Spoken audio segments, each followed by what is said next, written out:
Hi, Nathan സ്പേസിൻ്റെ പുതിയ വീഡിയോയിലേക്ക് എല്ലാവർക്കും സ്വാഗതം. വളരെ സർപ്രൈസായിട്ട് പ്ലാൻ ചെയ്ത് എക്സിക്യൂട്ടീവ് ചെയ്യണമെന്ന് വിചാരിച്ചൊരു സ്റ്റേക്കേഷനാണിത്. പക്ഷേ 100,000 കാര്യങ്ങൾ വന്ന് 100,000 ഡേറ്റ്സ് മാറി ലാസ്റ്റ് വെൽ പ്ലാൻഡായിട്ട് നടന്ന ഒരു സ്റ്റേക്കേഷനാണിത്.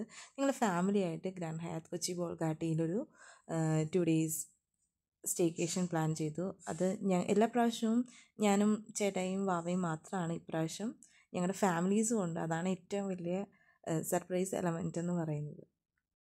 കുമ്പനാട്ടു നമ്മൾ രാവിലെ തന്നെ എത്തി. ഞാനും അമ്മയും ചേട്ടയും വാവയും ഫസ്റ്റ് പോയി ചെക്കിൻ ചെയ്തു. അവിടുത്തെ ചെക്കിൻ പ്രോസസ്സൊക്കെ കഴിഞ്ഞു. നദാനൊരു വെൽക്കം ടോയ് ഒക്കെ കിട്ടി, ഒരു ആനക്കുട്ടീനെ. അവനത് ഭയങ്കര ഇഷ്ടപ്പെടുകയൊക്കെ ചെയ്തു. അങ്ങനെ പപ്പ, മമ്മി, ക്രിസ്റ്റിമോള് അവർ ഒരു 3:30 ഒക്കെ ആകുമ്പോഴേക്ക് എത്തുമെന്നും പറഞ്ഞു. അങ്ങനെ അവരെ വെയിറ്റ് ചെയ്ത് കുറച്ച് നേരം ഇരുന്നു. അതിനുശേഷമാണ് നമ്മൾ റൂമിലോട്ട് പോയത്. ആ സമയത്ത് നമ്മൾ ജസ്റ്റ് ബാൽക്കണിയിലൊക്കെ ഇറങ്ങി അവിടെയൊക്കെ ഒന്ന് കണ്ടു.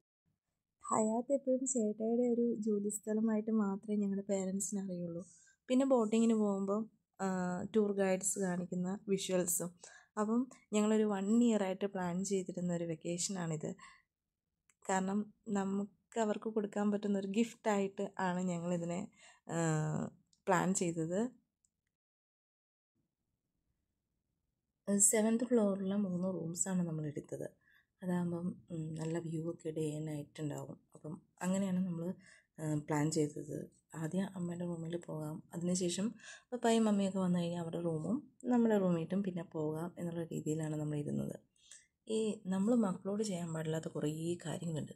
മക്കൾ ശരിക്കും നമ്മുടെ സ്വത്താണ്, പൊന്നാണ്, അങ്ങനെയൊക്കെ നമ്മൾ ഭയങ്കരമായിട്ട് പൊന്നരിച്ച് പറയായിരിക്കും. പക്ഷേ അവരെ ഒരിക്കലും നമ്മുടെ ഡിപ്പെൻഡൻ്റ് ആയിട്ടുള്ള, നമ്മളെ ആശ്രയിച്ച് മാത്രം ജീവിക്കുന്ന ഈ പാരസൈറ്റ്സ് പോലെ ആക്കാതിരിക്കുക എന്ന് പറയുന്നതാണ് ഏറ്റവും വലിയ കാര്യം. ഏത് കാര്യം പഠിപ്പിച്ചാലും ഒരു 2-3 തവണ പഠിപ്പിക്കുക, അതിനുശേഷം അവരെ ഒറ്റയ്ക്ക് ചെയ്യിപ്പിക്കുക.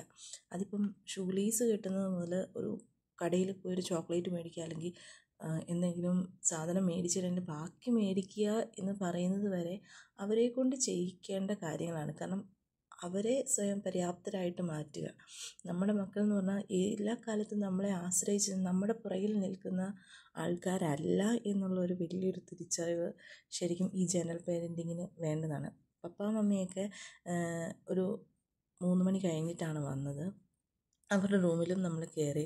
നദാൻകുട്ടനാണെങ്കിൽ എല്ലായിടത്തും ഓടി നടക്കുമായിരുന്നു. അവിടെ എന്താണ്, ഇവിടെ എന്താണ്. അപ്പം ഇവൻ നേരത്തെ വന്നിട്ടുള്ളത് കൊണ്ട് അപ്പച്ചനെയും അമ്മച്ചിയെയും അമ്മിയായെയൊക്കെയും ഇതൊക്കെ എന്താണ്, എവിടെയാണ് എന്ന് കാണിക്കാനുള്ളൊരു ഭയങ്കര ഒരു വ്യഗ്രതയായിരുന്നു. ശരിക്കും പറഞ്ഞാൽ ഒരു ടിപ്പിക്കൽ പേരൻസ് അല്ല ഞങ്ങളുടെ പേരൻസ്. ടിപ്പിക്കൽ പേരൻസ് എന്ന് പറഞ്ഞാൽ ഈ പ്രോഗ്രസ് കാർഡിലെ മാർക്ക് കണ്ടിട്ട് നമ്മളെന്തോരം ഉണ്ട്, നമ്മളെങ്ങനെയാണെന്ന് അളക്കുന്ന ടൈപ്പിൽ. ശരിക്കും പറഞ്ഞാൽ എന്നെയൊന്നും അങ്ങനെ ഒരു തരത്തിലും കമ്പൽ ചെയ്തിട്ടില്ല. ആകെ കമ്പൽ ചെയ്തത് നമ്മൾ എടുക്കേണ്ട ഒരു സബ്ജക്റ്റിൻ്റെ കാര്യത്തിൽ മാത്രമാണ്. പക്ഷേ ചേട്ടായിയുടെയൊക്കെ വീട്ടിലെന്ന് പറഞ്ഞാൽ പപ്പ അമ്മ ഒരിക്കലും അങ്ങനെ ഒരു കമ്പലായിട്ട് പഠിപ്പിക്കുകയോ അല്ലെങ്കിൽ നീ ഇന്ന കാര്യം പഠിച്ച് ഇന്ന ജോലി മേടിക്കണം, ഇത്ര ഇതിൽ വേണം, എന്നാലേ നമുക്ക് രക്ഷപ്പെടാൻ പറ്റൂ. ശരിക്കും പറഞ്ഞാൽ ഇന്ന് മക്കളെയൊക്കെ അങ്ങനെ പറഞ്ഞ് ഇന്ന പ്രൊഫഷന് വേണ്ടി തന്നെ മോൾഡ് ചെയ്യുന്നൊരു പാരൻറ്റിങ്ങിൻ്റെ സമയത്താണ് നമ്മളിപ്പോൾ ജീവിക്കുന്നത്. അപ്പം അവരെ ശരിക്കും അവരുടെ ഇൻട്രസ്റ്റൊക്കെ എവിടെയാണ്, അവരുടെ ഇൻട്രസ്റ്റഡ് ടോപ്പിക്സ് എവിടെയാണെന്നൊക്കെ കണ്ടുപിടിച്ചിട്ട് അതിന് പ്രാധാന്യം കൊടുത്തിട്ട് അവരെ മാറ്റിയെടുക്കുക എന്നതാണ് ഏറ്റവും നല്ല കാര്യം. ആരാണേലും, ഇപ്പോൾ പേരൻസ് ആണെങ്കിലും നമ്മളാണെങ്കിലും നമ്മുടെ മക്കളാണെങ്കിലും എല്ലാവരും ജീവിതം എന്താ ചെയ്യുക, ഒറ്റയ്ക്ക് ജീവിച്ച് തീർക്കേണ്ടതാണ്. നമുക്ക് ആരെയും വെയിറ്റ് ചെയ്യാനോ നമ്മളെ ആരും വെയിറ്റ് ചെയ്യാനോ ഇവിടെ ഉണ്ടാവാറില്ല. ഇതൊക്കെ എൻ്റെ അഭിപ്രായമാണ്. അത് ഓൾമോസ്റ്റ് ഇപ്പോൾ എല്ലാവരുടെയും ഒരു കൺസെപ്റ്റ് അങ്ങനെ ആയിക്കൊണ്ടിരിക്കുകയാണ്. നമ്മൾ ആരെയും ഡിപ്പെൻഡൻ്റ് ആകാതിരിക്കുക, നമ്മളുടെ അധികാരം മറ്റൊരാളിലേക്ക് അടിച്ചേൽപ്പിക്കുക എന്ന് പറയുന്നത് അതൊരു ഭയങ്കര വിയേർഡായിട്ടുള്ളൊരു കാര്യമായിട്ട് മാറുക. ശരിക്കും ഈ പപ്പായും മമ്മിയും അമ്മയൊക്കെ എന്ന് പറഞ്ഞു കഴിഞ്ഞാൽ നമ്മുടെ ലൈഫിൽ ഒരു പരിധിയിലപ്പുറത്തോട്ട് അവർ വന്നിട്ടില്ല. നമ്മൾ അതുകൊണ്ടാണ് ശരിക്കും പറഞ്ഞാൽ നമ്മൾ പല വെക്കേഷൻസിന് പോകുമ്പം ഇവരാരും ചോദിച്ചിട്ടില്ല അവിടെ എന്തിനാണ് പോണത്, എന്തിന്, അങ്ങനെയുള്ള ഒരു കാര്യങ്ങളിലേക്ക് ഇവർ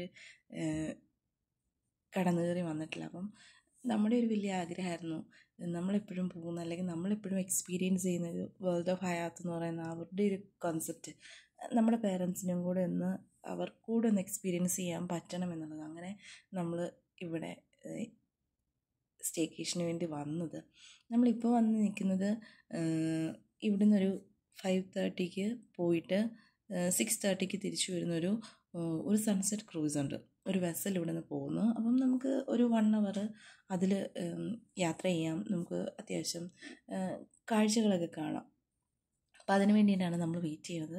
അപ്പോൾ ഇന്ന് നമ്മൾ പോകുമ്പം വേറെ ഒരു 2 ഫാമിലീസും കൂടെ ഉള്ളത് കൊണ്ട് നമുക്ക് കുറച്ച് നേരം വെയിറ്റ് ചെയ്യേണ്ടി വന്നു. നമ്മൾ അപ്പോഴത്തേക്കാണ് ഈ ലാൻഡ്സ്കേപ്പിംഗ് ഒക്കെ നടന്നു കണ്ടത്. അപ്പം മമ്മിയുടെയും അമ്മയുടെയും ഒരു മെയിൻ ഇൻട്രസ്റ്റഡ് ഏരിയയാണ് ഈ ലാൻഡ്സ്കേപ്പിംഗ് എന്ന് പറയുന്ന സാധനം. അപ്പം അവിടെയുള്ള ചെടികൾ, പൂക്കൾ, അത് നട്ട് അതിനെ പ്രോപ്പറായിട്ട് ടേക്ക് കെയർ ചെയ്യുന്നതൊക്കെ കണ്ടതാണ്. അപ്പം അതിനകത്ത് പല ചെടികളെക്കുറിച്ചും മമ്മി പറയുന്നത് കേട്ടു. ഇതൊക്കെ കാട്ടിലും പള്ളിയിലൊക്കെ ഉണ്ടാവുന്നതാണ്. പക്ഷേ അതൊക്കെ എവിടെയാണോ പ്ലാന്റ് ചെയ്തിരിക്കുന്നത്, എങ്ങനെയാണോ അതിനെ ടേക്ക് കെയർ ചെയ്യുന്നത്, അപ്പോൾ അതിനനുസരിച്ചാണ് അതിൻ്റെ ബ്യൂട്ടി ഇരിക്കുന്നത്. ചിലപ്പം അവിടെ നിൽക്കുന്ന മിക്ക മരങ്ങളും പുന്നമരമാണെന്ന് മമ്മി പറഞ്ഞു. അപ്പം പുന്നമരത്തിൻ്റെ ഒരു പ്രത്യേകത എന്ന് പറഞ്ഞാൽ അത് ഒരിക്കലും വാടത്തില്ല, കൊഴിയത്തില്ല, പൂക്കത്തില്ല, കായ്ക്കത്തില്ല. അതിങ്ങനെ നിൽക്കുകയാണ്. അപ്പം അതിൻ്റെ ആ ഒരു പച്ചപ്പെന്ന് പറയുന്നത് ഭയങ്കര ഈസ്തറ്റിക് ആയിട്ട് ഉള്ളൊരു ബ്യൂട്ടിയാണ് അതിന്. അപ്പം അങ്ങനെ നമ്മൾ അവിടുത്തെ കാര്യങ്ങളെക്കുറിച്ചൊക്കെ ഇവർ ഭയങ്കര ആധികാരികമായിട്ട് സംസാരിച്ചു. നമ്മൾ ഇത്രയും നാൾ വന്നിട്ടുണ്ടെങ്കിൽ നമ്മൾ അങ്ങനെയൊന്നും ചിന്തിച്ചിട്ടോ അല്ലെങ്കിൽ അങ്ങനെയൊന്നും കാണുകയൊന്നും ചെയ്തിട്ടില്ല. അവിടെ നിന്ന് നമ്മൾ സൺസെറ്റ് ക്രൂയിസിന് വേണ്ടിയിട്ട് കയറാണ്. ഇത് ശരിക്കും പറഞ്ഞാൽ കുമ്മനാട്ട് അമ്മയുടെ ഫസ്റ്റ് എക്സ്പീരിയൻസ് ആണ്. അമ്മയുടെ യാത്ര ഫസ്റ്റ് ബോട്ട് യാത്രയാണ്.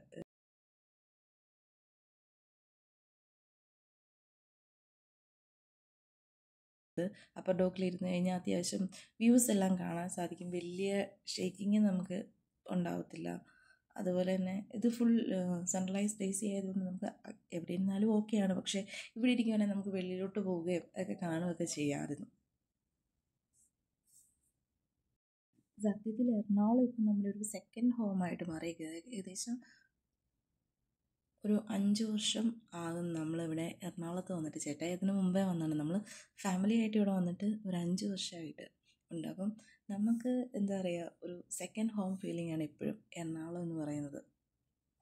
അപ്പം ഞങ്ങൾ ഇങ്ങോട്ട് മാറിയപ്പം പലരും പറഞ്ഞാണ് നമ്മൾ സ്വന്തം നാട്ടിൽ നിന്ന് മാറി അല്ലെങ്കിൽ നമ്മൾ വേറൊരു സ്ഥലത്തേക്ക് പോകുന്നു, നമുക്ക് അവിടെ നമ്മൾ നിൽക്കുന്നില്ല എന്ന് പറയുന്നത്. ശരിക്കും പറഞ്ഞാൽ ഈ മക്കളെന്ന് പറയുന്നത് എല്ലാ കാലത്തൊന്നും നമ്മുടെ അടുക്കലുണ്ടായിരിക്കുന്നതല്ല. ഇപ്പം ഞങ്ങളുടെ മക്കളാണെങ്കിലും ഇപ്പം എൻ്റെ പേരൻസിൻ്റെ കൺസെപ്റ്റ് നോക്കുമ്പോൾ ഞങ്ങളാണെങ്കിലും എല്ലാവർക്കും ഒന്നും എപ്പോഴും ഒന്നിച്ച് നിൽക്കാൻ സാധിക്കത്തില്ല. കാരണം ഈ കഷ്ടപ്പെട്ട് വളർത്തി വലുതാക്കിയപ്പോൾ കണ്ടില്ലേ, അവർക്ക് അപ്പനെ വേണ്ട, അമ്മേനെ വേണ്ട, അല്ലെങ്കിൽ അവരെ നോക്കുന്നില്ല, അല്ലെങ്കിൽ അവരുടെ ആവശ്യ സമയത്ത് നോക്കുന്നില്ല എന്നല്ല, അവരുടെ ആവശ്യ സമയത്തൊന്നും അവരെ കാണുന്നില്ല എന്ന് പറയുന്നത് ഭയങ്കര ഔട്ട്ഡേറ്റഡ് ആയിട്ടുള്ള കാര്യങ്ങളാണെന്ന് മനസ്സിലാക്കണം. കാരണം ഈ സ്നേഹം എന്ന് പറയുന്നത് ഇപ്പോഴും നമ്മൾ അപ്പൻ്റെയും അമ്മയുടെയൊക്കെ പിന്നിൽ നിന്നാൽ മാത്രം ഉണ്ടാകുന്നതൊന്നുമല്ല.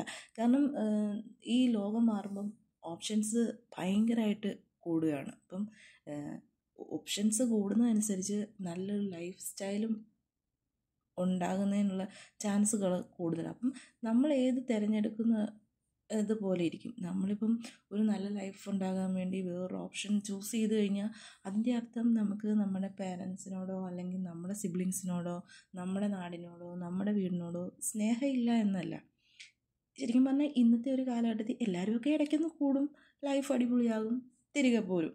ഉള്ള കാലം എന്ന് വെച്ചാൽ ഹാപ്പി ആയിട്ട് ഇരിക്കുക എന്നതിനപ്പുറത്തേക്ക് എല്ലാവരും തൻ്റെ കൺവട്ടത്ത് ഉണ്ടാവണമെന്ന് പറയുന്നത് അല്ലെങ്കിൽ അങ്ങനെ വാശി പിടിക്കുന്നത് സെൽഫിഷ്നെസ് തന്നെയാണ്. അതിപ്പം എത്ര നമ്മൾ ആൾക്കാരോട് പറഞ്ഞാലോ അവർക്ക് ഒരു നല്ലൊരു ജനറേഷനും അത് ക്യാച്ച് ചെയ്യാൻ ഭയങ്കര പാടാണ്.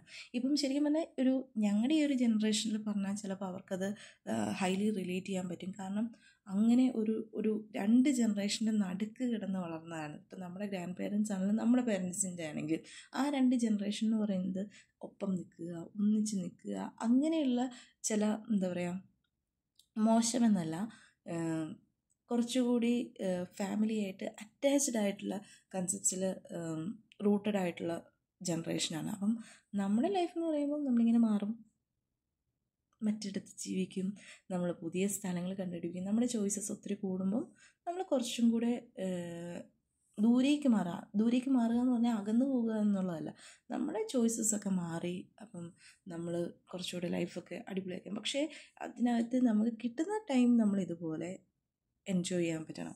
അപ്പോഴാണ് നമുക്ക് ആ ഒരു ഗെറ്റ് ടുഗദർ അല്ലെങ്കിൽ ഒന്നിച്ച് കൂടുന്നതിൻ്റെ ആ ഒരു സന്തോഷം ഭയങ്കരമായിട്ട് ഫീൽ ചെയ്യാൻ സാധിക്കുന്നത്. ഇതൊക്കെ ഈ വെസലിനുള്ളിലെ റൂംസാണ്. റൂംസൊക്കെ ഭയങ്കര നമ്മുടെ ഹോട്ടലിലെ സെയിം പാറ്റേണിലുള്ള റൂംസാണ്. ബെഡ്, ടോയ്ലറ്റ്സ്, സീറ്റിങ്, ലൈറ്റിങ്, എല്ലാ കാര്യങ്ങളും അതേ ഒരു തീമിൽ തന്നെയാണ് ഇതിൽ അറേഞ്ച് ചെയ്തിരിക്കുന്നത്. നമുക്ക് സൺസെറ്റിൻ്റെ അങ്ങ് വരെയൊന്നും പോകാൻ പറ്റിയില്ലെങ്കിലും ജസ്റ്റ് നമ്മൾ ആ ഒരു സൈഡ് കവർ ചെയ്ത് ഷിപ്സൊക്കെ കണ്ട് കണ്ടെയ്നർ ഷിപ്പിൻ്റെ ആ ഒരു സൈഡൊക്കെ കണ്ടിട്ടാണ് നമ്മൾ തിരിച്ചു പോകുന്നത്.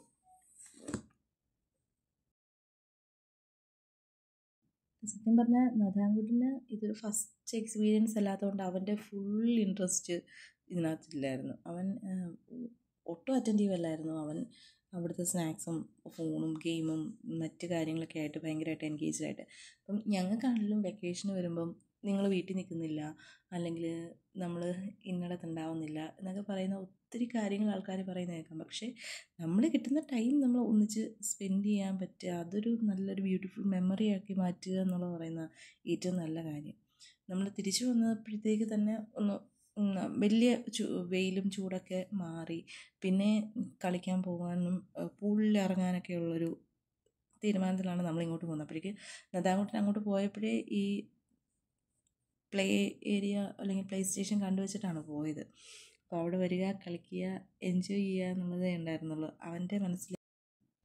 നമ്മൾ ഈ മക്കളെയൊക്കെ പ്രസവിച്ച് വളർത്തുന്നു എന്നൊരു ചിന്തയൊക്കെ കൂടുതൽ എനിക്കെപ്പോഴും തോന്നിയിട്ടുള്ളത്, അവർക്ക് ആവശ്യമുള്ള സമയത്ത് നമ്മളവിടെ ഉണ്ട്, അല്ലെങ്കിൽ നമ്മൾ അവർക്ക് ഭയങ്കര അവൈലബിൾ ആണെന്നുള്ളൊരു ബോധം അല്ലെങ്കിൽ അവരുടെ മനസ്സിൽ അങ്ങനെ ഒരു ചിന്ത വളർത്തിയെടുക്കുക എന്ന് പറയുന്നതാണ് ഏറ്റവും ഇമ്പോർട്ടൻ്റ് ആയിട്ടുള്ളത്. കാരണം അവർക്ക് അവരുടെ ജീവിതം ജീവിക്കാനുള്ളൊരു ഫ്രീഡവും ഉണ്ട്. അറ്റ് ദ സെയിം ടൈം നമുക്ക് വേണ്ടിയും കൂടെ ജീവിക്കാൻ സാധിക്കണം. ആകെ കൂടുന്ന ഇത്ര ജീവിതത്തിൽ നമ്മൾ മക്കൾക്ക് വേണ്ടി നമ്മൾ അത് സാക്രിഫൈസ് ചെയ്യുന്നു, ഇത് വേണ്ടാന്ന് വെക്കുന്നു, അങ്ങനെയല്ല. ഇത്രയുള്ള ഈ ജീവിതത്തിൽ എന്താ പറയുക, മക്കൾക്ക് വേണ്ടി എല്ലാ സന്തോഷങ്ങളും സൗകര്യങ്ങളൊക്കെ ത്യജിക്കുന്നൊരു സോ കോൾഡ് അല്ലെങ്കിൽ ടിപ്പിക്കൽ മലയാളി അപ്പനും അമ്മയൊക്കെ ആയി മാറാൻ ഭയങ്കര എളുപ്പമാണ്. കാരണം ഇത് കഴിയുമ്പോഴേക്ക് ഒരു സ്റ്റേറ്റ്മെൻ്റ് ഉണ്ട്, നിനക്ക് വേണ്ടി ഞാൻ ഇത് വെച്ചില്ലേ, നിനക്ക് വേണ്ടി ഞാൻ ഇങ്ങനെ ചെയ്തില്ലേ, നിനക്ക് വേണ്ടിയല്ലേ ഞങ്ങൾ അങ്ങനെ ചെയ്തിരുന്നത് എന്നുള്ളത്. ആ ഒരു സോ കോൾഡ് കൺസെപ്റ്റിലായിട്ട് പോവാതെ അവരുടെയൊക്കെ വേണ്ടിയുള്ള കാര്യങ്ങൾ പ്രിസർവ് ചെയ്ത് വെക്കുക എന്ന് പറയുന്ന അതേ ടൈം തന്നെ നമ്മൾ നമ്മുടെ ലൈഫ് എൻജോയ് ചെയ്യുക. അത് എപ്പോഴും ഞാനും ചേട്ടായും സംസാരിക്കുമ്പോൾ പറയുന്ന കാര്യമാണ്. നഥാൻ വളർന്നോളും, നഥാനെ നമ്മൾ കാണിച്ചു കൊടുക്കുക, അത് ഇന്ന കാര്യങ്ങളൊക്കെ ഉണ്ട്. പിന്നെ അവൻ മോശം കുട്ടിയായിട്ട് വളരുന്നു അല്ലെങ്കിൽ നല്ല കുട്ടിയായിട്ട് വളരുന്നു എന്ന് പറയുന്നത് പൂർണ്ണമായിട്ടും അവൻ്റെ മാത്രം റെസ്പോൺസിബിലിറ്റി ആയിരിക്കും. കാരണം ഇപ്പം നമ്മൾ ഒരു കുട്ടിയോ അല്ലെങ്കിൽ ഏതെങ്കിലും ഒരു മനുഷ്യർ എന്തെങ്കിലും ഒരു മിസ്ബിഹേവിയർ ആളുടെ ഭാഗത്തു നിന്നുണ്ടായി നമ്മൾ പറയുന്നത് ഇന്നയാളുടെ പേരൻസ് അല്ലെങ്കിൽ ഇന്നയാളുടെ ഫാമിലി, അങ്ങനെ ഒരു ബ്ലെയിം എടുക്കുക എന്ന് പറയുന്നത് തന്നെ വളരെ മോശപ്പെട്ട കാര്യമാണ്. കാരണം ആ ഒരു മെൻറ്റാലിറ്റിയൊക്കെ മാറി തുടങ്ങിയിട്ടുണ്ട്. അത് ഞാൻ ഈ പറഞ്ഞ പോലെ ജനറേഷൻ ഗ്യാപ്പിൻ്റെ പ്രശ്നമാണോ എന്നറിയത്തില്ല, അതോ നമ്മൾ നിൽക്കുന്ന ഒരു ചില സ്ഥലത്തെ പ്രത്യേകതകളാണോ എന്നറിയത്തില്ല. ഒരിക്കലും നമുക്ക് ഇന്ന രീതിയിൽ മാത്രമേ വളരാൻ പാടുള്ളൂ, ഇന്ന ആളെ ഡിപ്പെൻഡ് ചെയ്തേ നമ്മൾ ജീവിക്കാവുള്ളൂ എന്നുള്ളത്. നമ്മൾ ആദ്യം പറഞ്ഞ പോലെ ഒരാളുടെ പുറകിലുണ്ടാകുമ്പോഴല്ല സ്നേഹവും മറ്റു കാര്യങ്ങളും ഉണ്ടാകുക. അപ്പം ഈ നമ്മുടെ ലൈഫ് എൻജോയ് ചെയ്യുക, അറ്റ് ദ സെയിം ടൈം നമ്മുടെ കുഞ്ഞുങ്ങൾക്ക് വേണ്ടിയിട്ട് അല്ലെങ്കിൽ നമ്മുടെ ജനറേഷന് വേണ്ടിയിട്ടുള്ള കാര്യങ്ങൾ അവർക്ക് പറഞ്ഞു കൊടുക്കുക. പിന്നുള്ളത് അവരുടെ ചോയ്സാണ്. അവർക്ക് ഇവിടെ ജീവിക്കണോ, വെളിയിൽ ജീവിക്കണോ, അവർക്ക് റീലൊക്കേറ്റ് ചെയ്യണോ, അതൊക്കെ പൂർണ്ണമായിട്ടും അവരുടെ മാത്രം ചോയ്സസാണ്. നമ്മൾ അതിനകത്ത് യാതൊരു തര അഭിപ്രായവും പറയേണ്ട കാര്യമില്ല. അവർ നമ്മളോട് ഇന്ന കാര്യങ്ങൾ ഇന്ന രീതിയിലാണെന്ന് പറയുന്നുണ്ടെങ്കിൽ കേൾക്കുക, അതിൽ വരാഴികകളുണ്ടെങ്കിൽ പറയുക. അതിനുശേഷം ലെറ്റ് ഇറ്റ് ഗോ.